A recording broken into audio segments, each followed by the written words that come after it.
एक श्राप के कारण धृतराष्ट्र जन्मे थे अंधे। जानिए धृतराष्ट्र से जुड़ी ऐसी ही खास बातें। महाभारत में धृतराष्ट्र अंधे थे, लेकिन उन्हें यह अंधापन पिछले जन्म में मिले एक श्राप के कारण मिला था। धृतराष्ट्र ने ही गांधारी के परिवार को मरवाया था। लेकिन क्यों मिला था उन्हें अंधे होने का श्राप और क्यों मरवाया था उन्होंने अपनी पत्नी गांधारी के परिवार को? आइए जानते हैं धृतराष्ट्र से जुड़ी कुछ ऐसी ही खास बातें। भीम को मार डालना चाहते थे धृतराष्ट्र।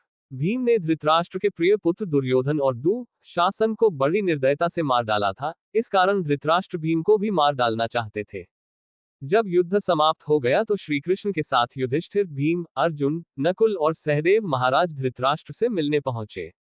युधिष्ठिर ने धृतराष्ट्र को प्रणाम किया और सभी पांडवों ने अपने अपने नाम लिए प्रणाम किया। श्रीकृष्ण महाराज के मन की बात पहले से ही समझ गए थे कि वे भीम का नाश करना चाहते हैं। धृतराष्ट्र ने भीम को गले लगाने की इच्छा जताई तो श्रीकृष्ण ने तुरंत ही भीम के स्थान पर भीम की लोहे की मूर्ति आगे बढ़ा दी। धृतराष्ट्र बहुत शक्तिशाली थे। उन्होंने क्रोध में आकर लोहे से बनी भीम की मूर्ति को दोनों हाथों से दबोच लिया और मूर्ति को तोड़ डाला।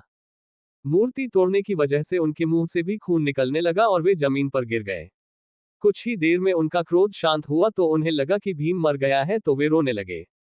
तब श्री कृष्ण ने महाराज से कहा कि भीम जीवित है, आपने जिसे तोड़ा है वह तो भीम के आकार की मूर्ति थी। इस प्रकार श्री कृष्ण ने भीम के प्राण बचा लिए। धृतराष्ट्र थे जन्म से अंधे। महाराज शांतनु और सत्यवती के दो पुत्र हुए, विचित्रवीर्य और चित्रांगद।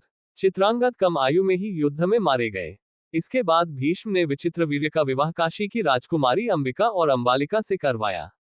विवाह के कुछ समय बाद ही विचित्रवीर्य की भी बीमारी के कारण मृत्यु हो गई। अंबिका और अंबालिका संतानहीन ही थी तो सत्यवती के सामने ये संकट उत्पन्न हो गया कि कौरव वंश आगे कैसे बढ़ेगा। वंश को आगे बढ़ाने के लिए सत्यवती ने महर्षि वेदव्यास से उपाय पूछा। तब वेदव्यास से अपनी दिव्य शक्तियों से अंबिका और अंबालिका से संतानें उत्पन्न की थीं।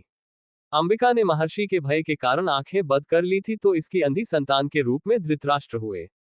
दूसरी राजकुमारी अंबालिका भी महर्षि से डर गई थी और उसका शरीर पीला पड़ गया था तो इसकी संतान पांडु हुई। पांडु जन्म से ही कमजोर थे। दोनों राजकुमारियों के बाद एक दासी पर भी महर्षि वेदव्यास ने शक्तिपात किया था। उस दासी से संतान के रूप में महात्मा विदुर उत्पन्न हुए। एक श्राप के कारण धृतराष्ट्र जन्मे थे अंधे। धृतराष्ट्र अपने पिछले जन्म में एक बहुत दुष्ट राजा था। एक दिन उसने देखा कि नदी में एक हंस अपने बच्चों के साथ आराम से विचरण कर रहा है। उसने आदेश दिया कि उस हंस की आंख फोड़ दी जाए और उसके बच्चों को मार दिया जाए। इसी वजह से अगले जन्म में वह अंधा पैदा हुआ और उसके पुत्र भी उसी तरह मृत्यु को प्राप्त हुए जैसे उस हंस के। अंधे होने के कारण धृतराष्ट्र से पहले पांडु बने थे राजा। धृतराष्ट्र, पांडु और विदुर के पालन पोषण का भार भीष्म के ऊपर था।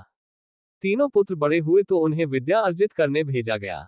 धृतराष्ट्र बल विद्या में श्रेष्ठ हुए, पांडु धनुर्विद्या में और विदुर धर्म और नीति में पारंगत हो गए। तीनों पुत्र युवा हुए तो बड़े पुत्र धृतराष्ट्र को नहीं बल्कि पांडु को राजा बनाया गया, क्योंकि धृतराष्ट्र अंधे थे और विदुर दासी पुत्र थे। पांडु की मृत्यु के बाद धृतराष्ट्र को राजा बनाया गया। धृतराष्ट्र नहीं चाहते थे कि उनके बाद युधिष्ठिर राजा बने, बल्कि वे चाहते थे कि उनका पुत्र दुर्योधन राजा बने। इसी कारण वे लगातार पांडव पुत्रों की उपेक्षा करते रहे। गांधार की राजकुमारी से विवाह। भीष्म ने धृतराष्ट्र का विवाह गांधार की राजकुमारी गांधारी से कराया था। विवाह से पूर्व गांधारी को ये बात मालूम नहीं थी कि धृतराष्ट्र अंधे हैं। जब गांधारी को ये बात मालूम हुई तो उसने भी अपनी आंखों पर पट्टी बांध ली। अब पति और पत्नी दोनों अंधे के समान हो गए थे। धृतराष्ट्र और गांधारी के 100 पुत्र और एक पुत्री थी। दुर्योधन सबसे बड़ा और सबसे प्रिय पुत्र था। दुर्योधन के प्रति धृतराष्ट्र को अत्यधिक मोह था। इसी मोह के कारण दुर्योधन के गलत कार्यों पर भी वे मौन रहे। दुर्योधन की गलत इच्छाओं को पूरा करने के लिए भी हमेशा तैयार रहते थे। यही मोह पूरे वंश के नाश का कारण बना। धृतराष्ट्र ने मरवाया था गांधारी के परिवार को। धृतराष्ट्र का विवाह गांधार देश की गांधारी के साथ हुआ था। गांधारी की कुंडली में दोष होने की वजह से एक साधु के कहे अनुसार उसका विवाह पहले एक बकरे के साथ किया गया था। बाद में उस बकरे की बलि दे दी गई थी। ये बात गांधारी के विवाह के समय छुपाई गई थी। जब धृतराष्ट्र को इस बात का पता चला तो उसने गांधार, नरेश, सुबाला और उसके 100 पुत्रों को कारावास में डाल दिया और काफी यातनाएं दी। एक एक करके सुबाला के सभी पुत्र मरने लगे। उन्हें खाने के लिए सिर्फ मुट्ठी भर चावल दिए जाते थे। सुबाला ने अपने सबसे छोटे बेटे शकुनी को प्रतिशोध के लिए तैयार किया। सब लोग अपने हिस्से के चावल शकुनी को देते थे ताकि वह जीवित रहकर कौरवों का नाश कर सके।